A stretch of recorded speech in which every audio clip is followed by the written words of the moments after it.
Hi, welcome back to the Single Malt Review. There are some distillers who are just such classics they're more or less universally recognised, and easy to say Glenlivet is one of them. Yes, indeed. Amongst Speyside distillers, it really stands out. Classic distillery, huge distillery, not as huge as some, but very, very, very big.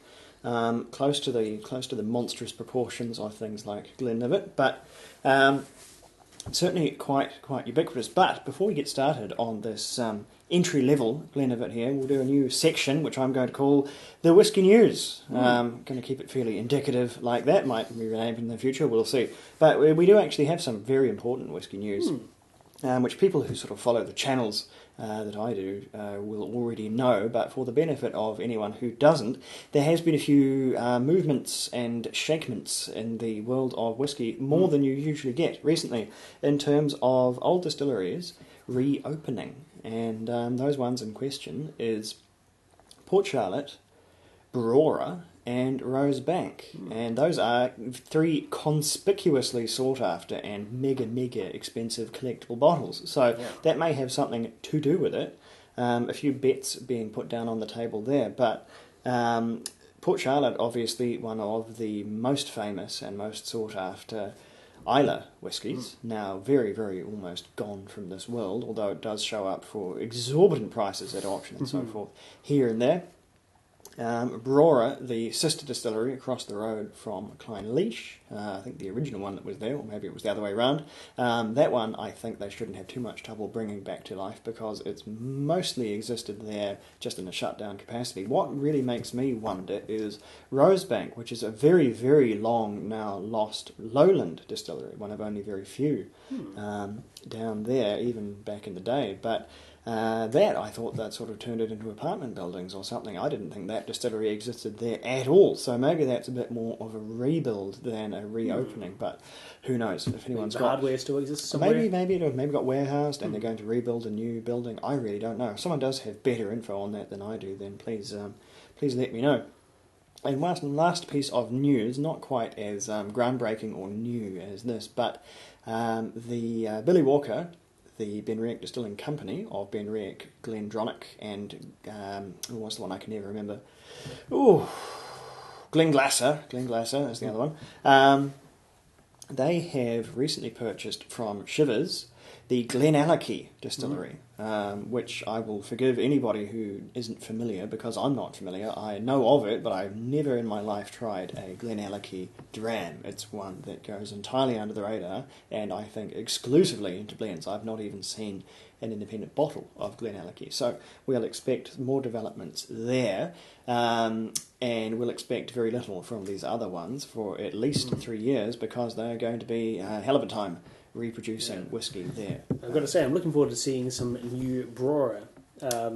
Seen occasionally on, say, signatory independent single cask bottlings, amazingly old and usually very hard to get hold of. Brora I've actually tasted. I've tasted Brora and I've tasted Port Charlotte. Port Charlotte, my memories of it are very dim. It was actually one of the very first whiskies I tasted, so it wasn't the best time for me to experience it. It was a tasting at a whisky expo that I went to when I knew absolutely nothing, before I was barely into whisky at all. So that one was somewhat wasted on me, but Brora I have tasted more recently, and that's one of the more available ones. Not cheap by any means, but it is still available, does still float around.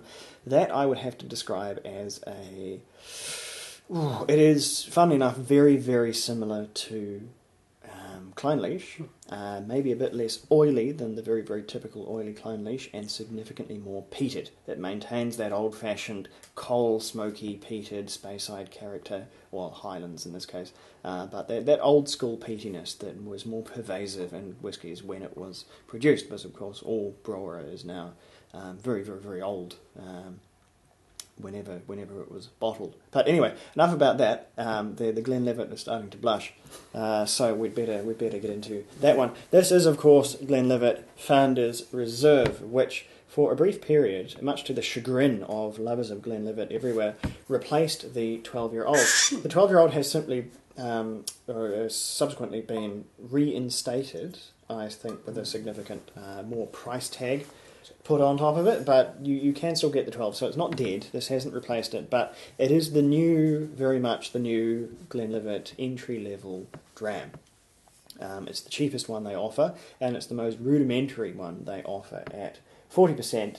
I suspect coloured, and I suspect chill filtered. So we will go in with those assumptions. But otherwise, what it is a pretty standard mix of Glenlivet. It's supposed to be, they'll be trying to make as typical a Glenlivet as they can for their entry-level whisky, but it does have some first fill American oak casks in there. So it's Where did you been find that sort cask of, information? I had to click on the label. they do. They doesn't have it on the label. They do have it, thankfully, on the website, which always helps us out there if we don't have to dig too deep. So it's like a distinct scarcity of info on the label. The one thing this has that other Glenlivets maybe doesn't is the first fill American oak. So that'll be sort of bolstering that flavour for what will be quite a young whisky. We'll say probably 8 to 10 years old in here with a wee bit of top dressing, maybe 12 to 15 to just round things out. But of course, no age statement, so who really knows? It's all speculation. At any rate, let's see what it has on offer. Gentle. Yeah, there's a fair amount of citrus and mango, though. I think those bourbon casks are making their presence felt. Yeah. It's gentle, it's very honeyed, it's very, very Speyside. Glenlivet being one of the whiskies which really, really typifies Speyside, so that's good to see. Few nuts. There's a fair amount of spiritus heat, though. There's obviously some fairly young whisky in there. There is young whisky in there. You can't hide the youth of what's here. You can bring the strength down to 40, you can add fresh American oak, you can do all these things, but you're not going to push under the rug the fact that there is some pretty keen new whisky in here. And in fact, I would almost think I was smelling a blend, actual blend with grain. So it's we'll call it unabashedly quite young whisky, certainly younger than Glenlivet. Maybe was designed to be tasted, given that it's something that was 12 years old at its youngest for a very, very, very long time. This is kind of new territory for them, but it is certainly not an unpleasant nose. There is a lot of freshness and vibrancy in there with those fresh Speyside white fruits, honey, heather character. What have you got on the palate? Initial big lashings of honey, a little bit of white and black pepper from that spicy, prickly heat. There's a bit of it's reminding me in parts of Glendronach's Helan, a notoriously young bourbon cask Glendronach. So it's got a kind of a prickle, a raw spirit quality to it. But also, this builds on that with a little more Speyside, honey, fruit, florals, and a few nuts. I think I'd tend to agree. I think there's quite a lot of nuts. There's sweet nuts in here. There's a bit of cashew, maybe a bit of sort of sugary peanut on there. Mostly cashew, though. Little pecan pie, even. In addition to the normal sort of very, very distinct almond that you would get from the American oak, it's a very youthful, very fresh, very kind of lively, bouncy, vibrant whisky, and it's not one that I think really, it's not here to be thought about too hard. It's not here to be sort of sipped with any great austerity and analysed too much. It's a whisky for drinking, and it's more or less priced to move in that category. It's one that actually is really, really nice on a warm day, as this one is, although not as warm as I feared. We're getting into summer over here in New Zealand, and it's looking like it's going to be fairly savage given how early in the year the sun has come out. But at any rate, this one does pretty well for an ice cube or two. Yeah, this is a readily enjoyable whisky. Like, as soon as you sip it, you're getting immediately that abundance of flavours, just very enjoyable, engaging flavours too. There's no waiting for things to expand, no digging through layers of subtlety. It's just upfront, full of pleasantness, straight away. Yeah, upfront is probably the best way of describing it. It's a whisky to simply drink and enjoy, and I think that's more or less how it's pitched. The problem I have with it is that it's perfectly pleasant, it's very pleasant, but I don't think it's old enough to have taken on the Glenlivet character. I think it just tastes to me a little bit generic. It tastes of Speyside whisky, but I think those years that it's been robbed of have taken away the Glenlivet identity. I think that's where it's now maybe losing out to its sort of direct Speyside huge competitor, the Glenlivet. That carries its own sort of identity in its 12-year-old whiskey, as otherwise sort of quite generically fresh, fruity Speyside as it may be. This one, I think, is just having trouble identifying itself. Well, I've got some impressions of sort of a blended whiskey off the nose, but having sampled it now, it's definitely a side effect of the fairly young whiskey it's in there. It definitely doesn't taste like that. It tastes of all good single malt all the way through.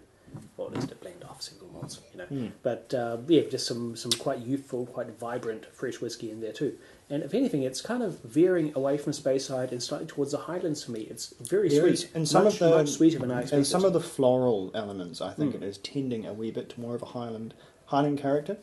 And I'm not sure exactly where that's necessarily coming from. Possibly the very, very fresh bourbon oak is sort of bumping it in that direction, but who knows, really. Possibly some quite youthful first fill sherry as well, giving some explosive. I don't know. If there is sherry in there, I think it's quite slight, but the sherry they've used might be quite lively sherry itself. As you say, if it was a first fill butt or two that went in there, that could make quite a wee bit of difference. I snuck a wee bit of water in there, and it hasn't really changed anything for better or for worse. I think at 40%, this is pretty much whiskey at a watered down strength where it's really going to stay. It's not really going to be modified hugely.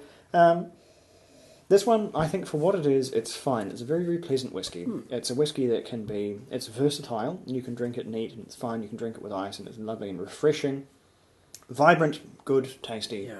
It's not very distinctive. It's a little bit, maybe not bland, but it's a bit flat. It's a bit generic. It's a bit whiskey flavoured for me. So scores-wise for this one, and keep in mind this is their very, very cheap entry-level blend, it's going to get an 81. What do you think? Yeah, I agree with your summary. It's very accessible, very open, welcoming, non-confronting, full of enjoyable flavours. I'd say I'd compare it roughly to I think it was a Glen Grant 10-year-old looked at a while ago, and I reckoned you could substitute that for a bottle of white wine for a summer lunch. And it's similar feeling with this one. It occupies the same kind of culinary niche. You can sip it from a glass, enjoy it straight away. You can share it with friends, have it with a meal, whatever you like. It is just an immediately accessible, won't harm anyone's palate, won't confound anyone's expectations, because it's just so accessible and it rates a 78 from me. Well, good. There you go. Not hugely deep, not hugely complex and convoluted, but it's not trying to be either. It's trying to be the entry-level Glenlivet, and it's succeeding in abundance. I think what I will endeavour to do, now that I have this bottle, I will attempt to track down some of the now much, much harder to find 12-year-old, and we might do a little comparison, because I think in there is some value, seeing exactly what is different between the more classic Glenlivet style with the 12 and this new sort of concoction that they have created. But at any rate, I hope that was of some use. I hope no one had, I hope there was a few people who hadn't heard the Whisky News, otherwise that segment was entirely wasted. Do let us know if that was superfluous or whether you caught up with something useful there. At any rate, you can catch up with us shortly enough, because we will be back with something else right around the corner. Slanjo, keep safe, see you soon.